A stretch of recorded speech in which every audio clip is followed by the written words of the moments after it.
Welcome to another episode of At Heartfelt with Gloria. If you're still watching us, I'm hoping that we are continuing to deliver value to you. And please continue to watch, share, encourage other people to subscribe. If you are watching and you have not yet subscribed, please go to our YouTube channel, At Heartfelt with Gloria, and subscribe. We also want to hear from you. So after watching, it's important that you comment and tell us what you are thinking about the content that we would have delivered. So welcome to another episode. We are continuing with our entrepreneurial series, and we are still tackling the question why Black entrepreneurial folk do not graduate, do not always, some do, but we haven't achieved critical mass yet, do not graduate their businesses to become intergenerational businesses. So it's important for all of us here to understand that we are talking only about those businesses with a vision of getting their businesses to graduate to become intergenerational businesses or generational businesses. What do we mean by this? We mean businesses that move from one generation to the other. Perhaps a great-great-grandfather started a business in construction, and 5 centuries later, the name is still there, the business is still known, and the offspring from that family are running a business that probably would have been started by a family member 500 years ago, for example, and that business is growing from strength to strength. So the entrepreneurial series has been focusing on the reasons why. And in the previous podcasts, I talked about the fact that I had come up with 18 reasons. And those 18 reasons were a combination of generic and non-generic. And as I continue to do research, I'm actually getting to about 22 now. And today we are going to talk about the 4th reason. And this 4th reason is a non-generic. We are talking about the non-generic right now because the non-generic are the most important. The generic ones, you find those reasons across all communities. Here we are zeroing in on why the Black entrepreneurial folk, as compared to other communities in the world, tend to lag behind in thinking things intergenerational. Why should every generation start from ground zero? Isn't it important for us to leave something behind, bequeath businesses that the inheriting generation builds upon? And as they also leave this earth, they would have grown the business to another level, and on it goes. And we are talking here about family businesses. Now, today, the 4th reason, the 4th non-generic reason we are zeroing in on is the fact that Black entrepreneurial folk are known to underrate entrepreneurial self-development tools. So essentially, investment in entrepreneurial self-development tools is underrated generally by people who want to get into business, or people who are already in business, who happen to be people of color. And I'm talking here about, there are different types of people of color, but here I'm talking about Black people. So effective decision making really is the cornerstone of successful entrepreneurship. But for that decision making to be effective, business owners need to realize that one of the things that they can do to empower themselves to run and grow successful enterprise is to invest in entrepreneurial self-development, because it empowers the business owners to enhance critical thinking and problem solving in their businesses. It's so important to develop yourself. There are many ways you can develop yourself. You can actually seek entrepreneurial skills development courses that are out there for a fee. Nothing good comes for free. And the tendency of Black people is to seek freebies. When you want value, you must pay for it. But also, you can self-develop through buying books that assist you in self-development. When I started my management consulting career, I did not go to school for it. I had certain tools, an education and an educational background and experience that I knew was going to equip me to be a good consultant. But for me to be an effective consultant, I needed more tools. And during that time, there were no self-development orderly training courses that I could attend. And what I did was I went into bookstores and bought so many books in consulting. Some of the books that I bought many, many years ago is Consulting to Management. And essentially, this is a book with insights to building and managing a successful consulting practice. The other one that I bought was Business Process Re-engineering, because some of the interventions that I used to be recruited for was to do BPR, and I got that. And then still on BPR, there is another book called Beyond Business Process Re-engineering. But these are just a few. I've got a lot of books tooling me on consulting, what you can do to upskill yourself. And these books are scattered around different locations. So if you are unwilling to spend money on buying books or buying material that is readily available, you are doing that at your own peril. I'll share some of the books that I have read. One of the great sources for self-development, particularly for entrepreneurs, are books that have been written by people who have actually done it within organizations.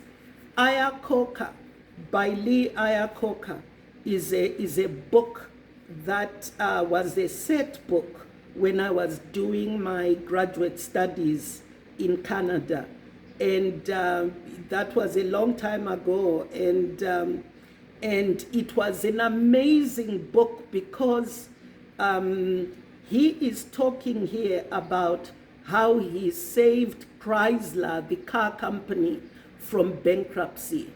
So you find that a lot of these books essentially share the tools, the methodologies, and the tactics that they used in saving businesses, but most importantly, in growing those businesses. One of my favorite books is this book, an autobiography by Richard Branson. I've actually read, I think, 2 or 3 of his books, and the second one is Screw It, Let's Do It. He's a doer, and all these books tool you, and they tool you at your own time. You read at your own pace. I know a lot of people nowadays are not readers. It doesn't matter. You can buy audio books. You can buy audios that you can play in your car whilst you are driving, or you can play whilst you are doing other things in your office. And if you are serious, actually, you can finish a book a day. But hearing other people's experiences will upskill your own development around entrepreneurial issues. For people who are keen on property, like myself, one of the books I found very useful was Retire Rich Through Property.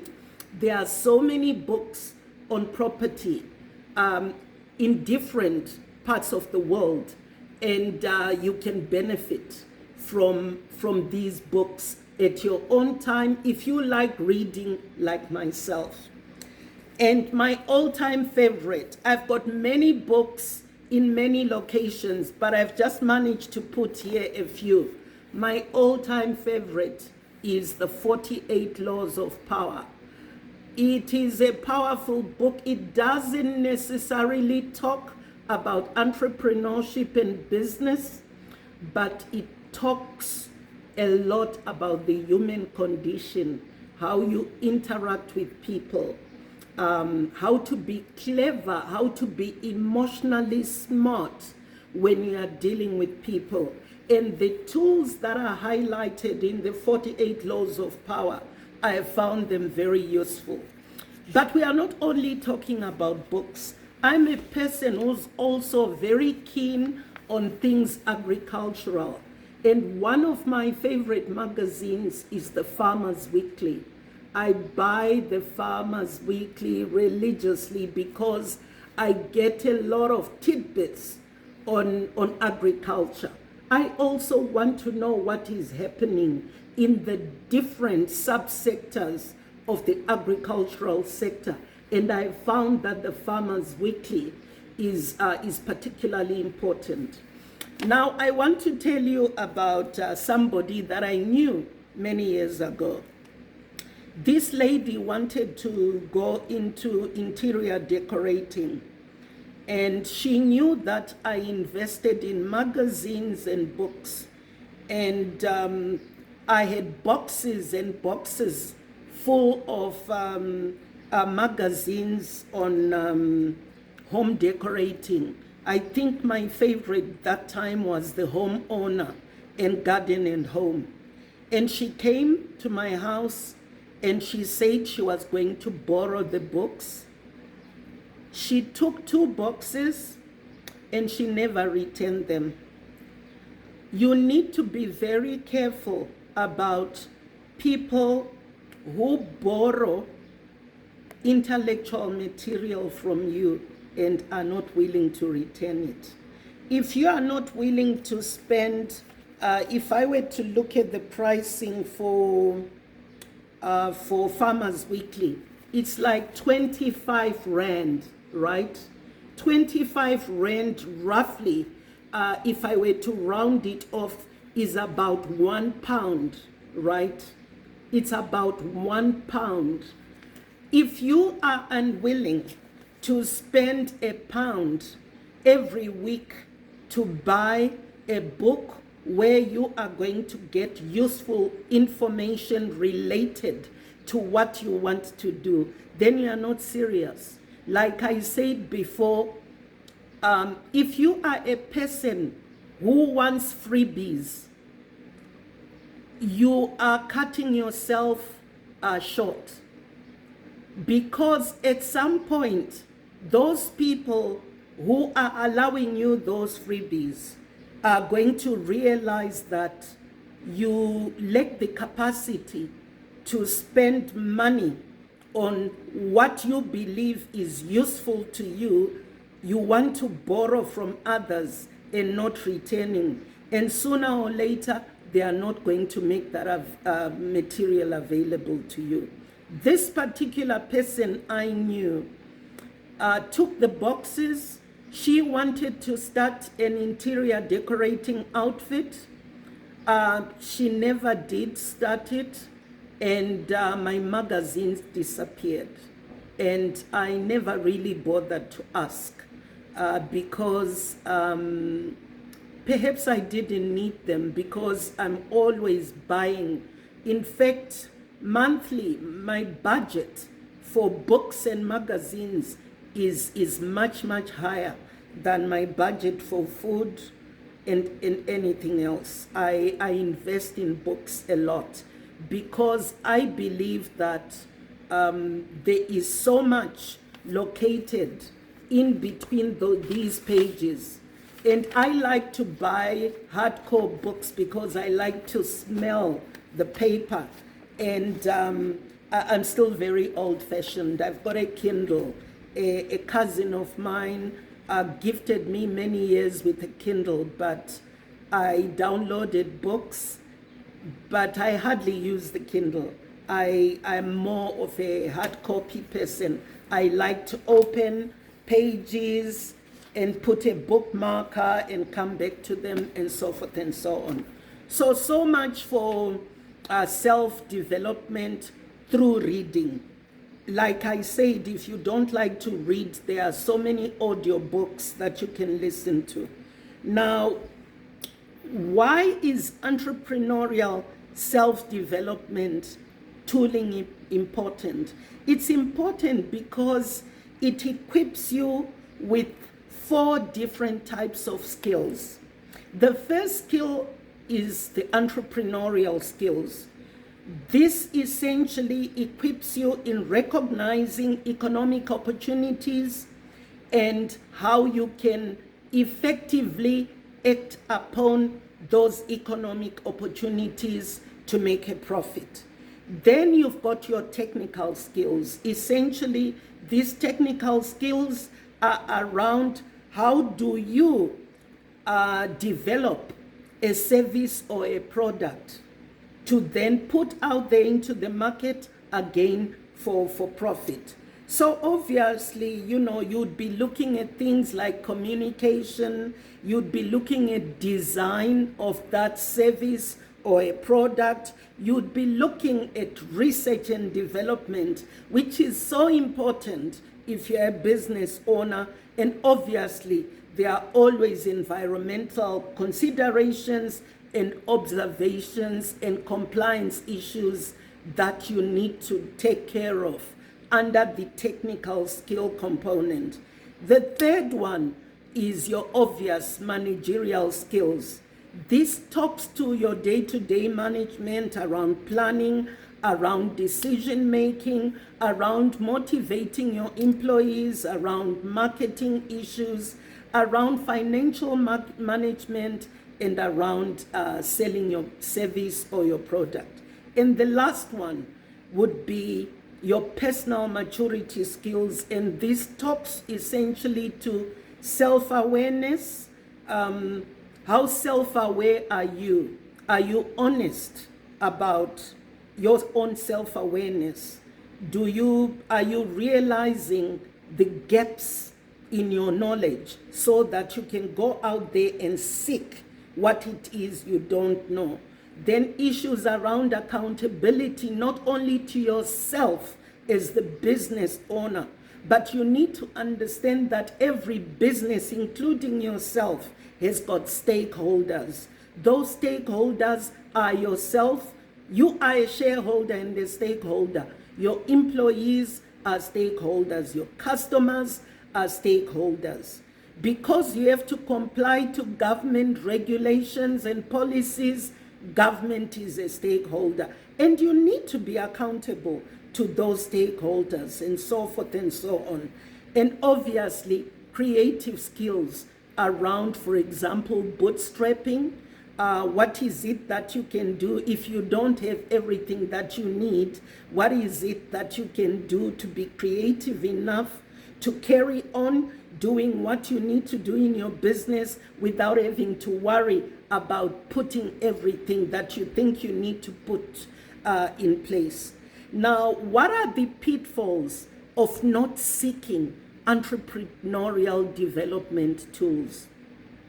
I have found that particularly in Zimbabwe, the major pitfall is a lot of startups tend to copy. They want to copy. They copy what the neighbor is doing. They copy what a sibling or a friend is doing. If everybody is rearing chickens, for example, in their backyard, they will go and rear chickens. There was a time in Zimbabwe when, I call it the quail movement, when everybody, more or less everybody, throughout the country was rearing quails. And some of them were being raised under very unsavory conditions. What I remember, I stand to be corrected, was eventually government intervened and banned the rearing of quails in Zimbabwe. But the point is, when you find yourself wanting to copy other people, it's because you are failing to invest in entrepreneurial self-development. Someone will tell you that, oh, nowadays quails are making money. You don't even have the capacity to go out there and do your own research. You'll just go and buy quails and you are rearing them. That is very unfortunate, and that is very risky. I know a lot of people who believe that raising 50 or 100 broilers in their backyard brings them money because they are not tabulating the costs. After 4, 5, or 6 weeks, when they are selling the birds, they believe that the turnover is profit. They would not have accounted for their own labor. They would not have accounted for the labor of their employees.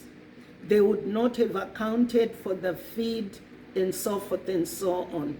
And most of them are operating at a profit. They are just breaking even or operating at a loss. When you look at the structure of that industry, when you look at the structure of the broiler industry, if you are not operating in the hundreds of thousands and creative enough to have your bed ready between 4 and 5 weeks, you are not making money. But if you tell the majority of people who keep 100 beds or 200 beds in their backyard, and you tell them that this is a hobby, you are not making money, they will tell you that it's not true. I'm not here to convince anybody otherwise, but the long and short of it is, if you are not doing your own research in the sector that you want to invest your hard-earned money into, and you are just copying what the neighbor, a friend, or a family member is doing, you fall into that category that we are talking about, where we are saying that investment in entrepreneurial self-development is you are underrating it.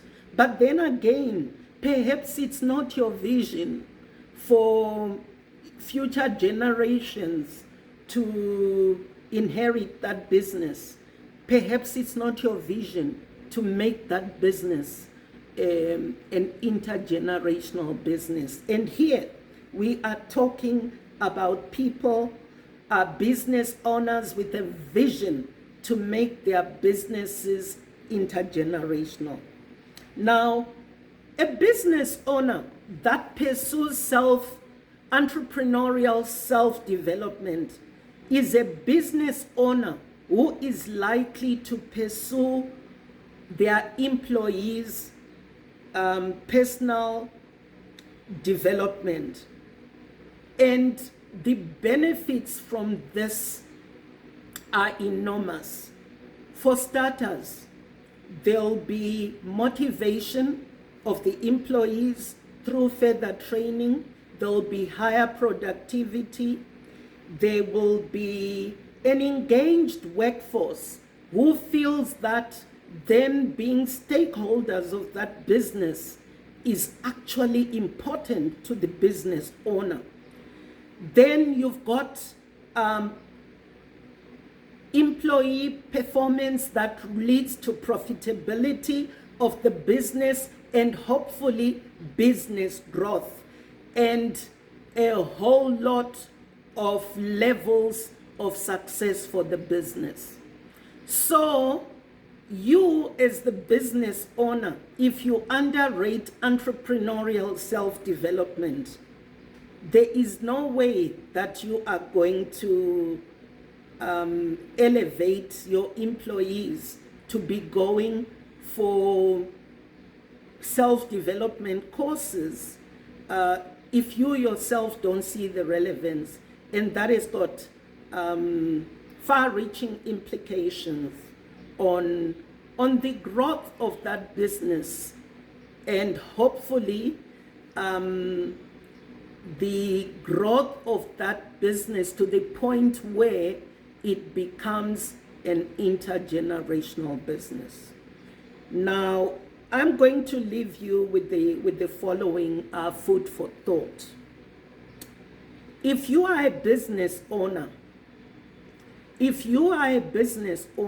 with the vision of growing your business to be an intergenerational business, but the size of your smart TV in your house is bigger than the bookshelf that is in your house. Perhaps you don't even have a bookshelf, or you've got a bookshelf that is empty. If you are prioritizing the size of your smart TV over the books that are on your bookshelf, or over investing in self-development, entrepreneurial self-development tools and books, it means you are not reading enough. Never mind reading, like I said earlier. You can always buy audio books where you listen to the audios as you are doing other things. And if you are not even investing in entrepreneurial self-development tools, then it means you don't even read fiction.